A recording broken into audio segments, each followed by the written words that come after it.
জি student, আশা করি তোমরা সবাই ভালো আছো। অন্বেষা ম্যাথড টিউশন থেকে আমি আশিস স্যার সবাইকে আন্তরিকভাবে শুভেচ্ছা অভিনন্দন জানিয়ে শুরু করছি আমাদের আজকের ক্লাস। আমাদের আজকের ক্লাস নবম দশম শ্রেণীর বিজ্ঞান অধ্যায় 9 9 এর পিডিএফ 3 নম্বর লেকচারের পিডিএফ কপি আমরা সলভ করব।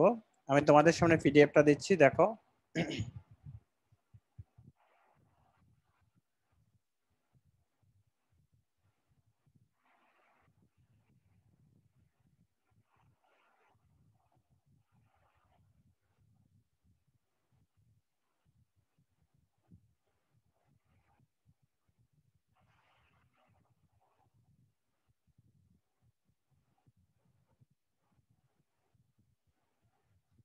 দেখো, আমাদের লেকচার 3-এ আছে হচ্ছে দুর্যোগ সৃষ্টির কারণ, প্রতিরোধ, মোকাবেলার কৌশল ও তাৎক্ষণিক করণীয়।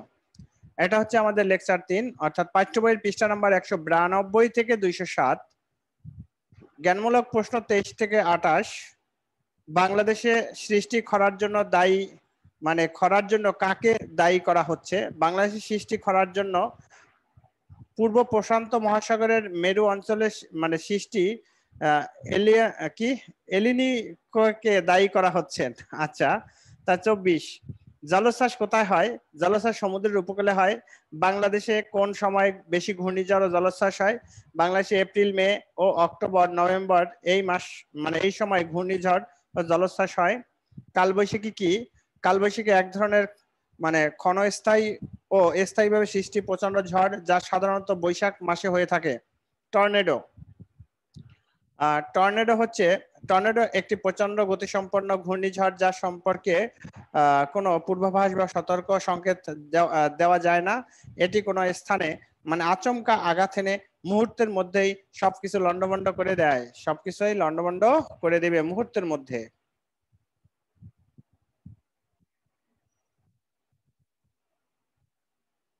28 নাম্বার, বাংলাদেশে কখন টর্নেডো হয়? বাংলাদেশে সাধারণত ফাল্গুন মাস থেকে জ্যৈষ্ঠ মাসের মাঝামাঝি পর্যন্ত সময় টর্নেডো হয়। 29 নাম্বার, ভূমিকম্পের সময় পাকা দালানে থাকলে কি করবে? ভূমিকম্পের সময় পাকা দালানে থাকলে ভীমের পাশে এসে দাঁড়াবে। ভীম মানে অর্থাৎ ওই যে পিলার গুলো আছে বা বড় বড় ভীম করা আছে, ওই ভীমের পাশে এসে দাঁড়াইতে হবে। বাংলাদেশ তারপর হচ্ছে টেকটোনিক প্লেট কি? আমাদের ভূগর্ভ মানে কতগুলো ভাগে বিভক্ত, যাদেরকে টেকটোনিক প্লেট বলে। ভূমিকম্পের মাত্রার পরিমাপ করা হয় কোন যন্ত্র দিয়ে? ভূমিকম্পের মাত্রা পরিমাপ করা হয় রিক্টার স্কেল দিয়ে। সুনামির অর্থ কি? সুনামি জাপানি শব্দ, সু অর্থ বন্দর এবং নামি অর্থ হচ্ছে ঢেউ, অর্থাৎ সুনামি অর্থ হলো বন্দরের ঢেউ, বন্দরের ঢেউ। তারপর সুনামি কি? সুনামি হলো সাগর ও মহাসাগরের তলদেশের প্লেট কি দুমড়ে যাওয়ার ফলে প্রচন্ড ভূমিকম্প হয়, সেটা আর কি। ঘূর্ণিঝড় কাকে বলে? নিম্নচাপ জনিত কারণে দেখো, যখন প্রচন্ড গতিতে গতিবেগে ঘূর্ণিঝড়ের আকার বাতাস বয়, ঘূর্ণিঝড় আকারে বাতাস বয়, তখন সাইক্লোন বা ঘূর্ণিঝড় বলে, তখন তাকে সাইক্লোন বা ঘূর্ণিঝড় বলা হবে। তারপরে খরা, যখন মাটিতে পানির পরিমাণ কমতে কমতে পানি শূন্য হয়ে যায় এবং মাটিতে গাছপালা ও শস্য জন্মাতে পারে না, তখন সে অবস্থাকে খরা বলা হয়। 36, কোন অঞ্চলে ভারী বন্যা দেখা দেয়? কোন অঞ্চলে ভারী বন্যা দেখা দেবে? দেখো, ভারী বন্যা বিশেষ করে উপকূলীয় অঞ্চলে দেখা যায়। ভারী বন্যা বিশেষ করে উপকূলীয় অঞ্চলে দেখা যায়। বন্যা কি? পানি নিষ্কাশনের পথ মানে ক্ষমতা বহির্ভূত মাত্রার পানি মানে প্রবাহকে বন্যা বলে। অর্থাৎ একটা জায়গায় যে পরিমাণে পানি থাকতে পারে তার চেয়ে বেশি পরিমাণে পানি যখন এটার মধ্যে প্রবেশ করবে বা উপচে পড়বে, তখন এটা সৃষ্টি হয়। ভূমিকম্প কি? ভূ অভ্যন্তরে হঠাৎ করে কোনো কম্পন ভূত্বকে আকস্মিক যে আন্দোলন সৃষ্টি করে তাকে ভূমিকম্প বলে। এই ছিল আমাদের জ্ঞানমূলক প্রশ্ন। অনুধাবনমূলক প্রশ্ন আছে কি? দেখো, এসিড বৃষ্টি পরিবেশে কি ক্ষতি করে? এসিড বৃষ্টি পরিবেশের জন্য মারাত্মক ক্ষতি সাধন করে। এমনকি এসিডের প্রতি সংবেদনশীল অনেক গাছ মারা যায়। এছাড়া কিছু অতি প্রয়োজনীয় উপাদান যেমন ক্যালসিয়াম, ম্যাগনেসিয়াম এসিড বৃষ্টিতে দ্রবীভূত হয়ে মাটি থেকে চলে যায়, যার ফলে ফসল উৎপাদনে বিরূপ প্রভাব ফেলবে। তারপর অ্যাসিড বৃষ্টি হলে সবচেয়ে বেশি ক্ষতিগ্রস্ত হয় প্রাণী সম্পদ ও জলজ প্রাণীসমূহ। মাছের রেণু বা পোনা অ্যাসিডের প্রতি সংবেদনশীল। অ্যাসিডের মাত্রা বেশি হলে পুরো জীববৈচিত্র্য নষ্ট হয়ে যেতে পারে। মানুষের শরীরের জন্য অ্যাসিড বৃষ্টি ক্ষতিকর। তারপর মানবদেহে হৃৎপিণ্ড ও ফুসফুসের সমস্যা, অ্যাজমা, ব্রঙ্কাইটিসের মতো মারাত্মক রোগের সৃষ্টি করে অ্যাসিড বৃষ্টি। ভূমিকম্পের প্রতিরোধে আমরা কি করতে পারি? ভূমিকম্প প্রতিরোধে আমাদের করণীয়: ক নাম্বার, বাড়িঘর ও বড় স্থাপনা ভূমিকম্প সহনশীল উপাদান দ্বারা তৈরি করতে হবে।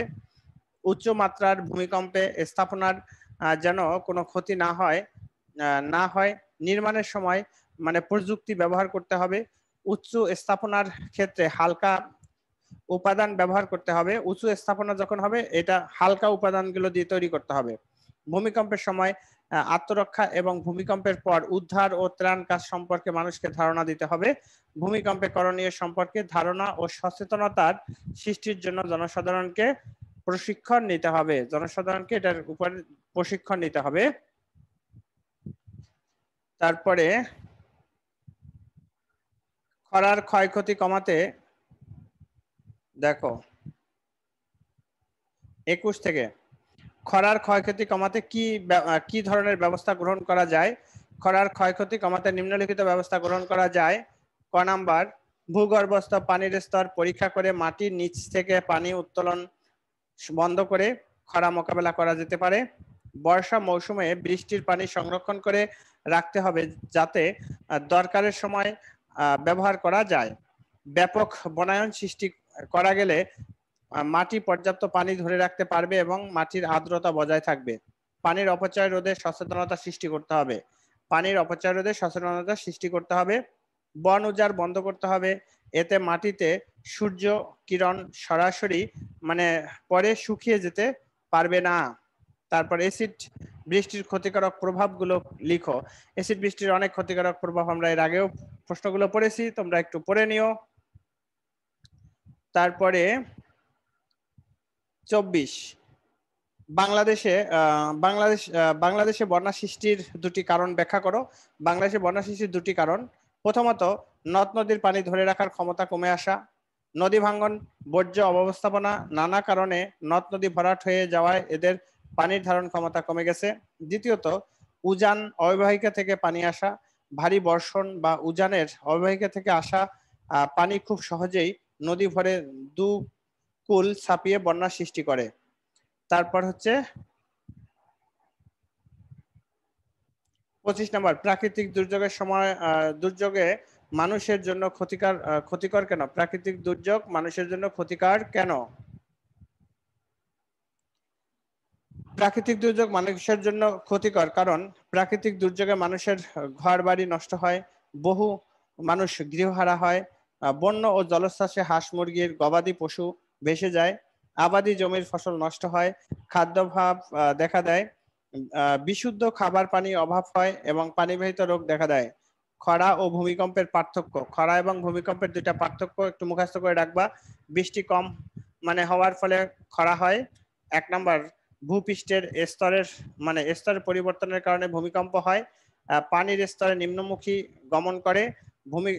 একটি দেশে অথবা অঞ্চল ধ্বংস করে দেয়। একটা দেশ বা একটা অঞ্চল ধ্বংস করে দিতে পারে ভূমিকম্পে। তারপরে অ্যাসিড বৃষ্টি বলতে কি বুঝো বাবা? এর আগেও আমরা পড়েছি অ্যাসিড বৃষ্টি, এটা তোমরা একটু পড়ে নেবা। পরের প্রশ্নটা হলো কেন বুড়িগঙ্গা নদীতে মাছ পাওয়া যায় না? এটা একটা ব্যাখ্যা। এই ধরনের প্রশ্ন আমরা এর আগে পড়ি নাই।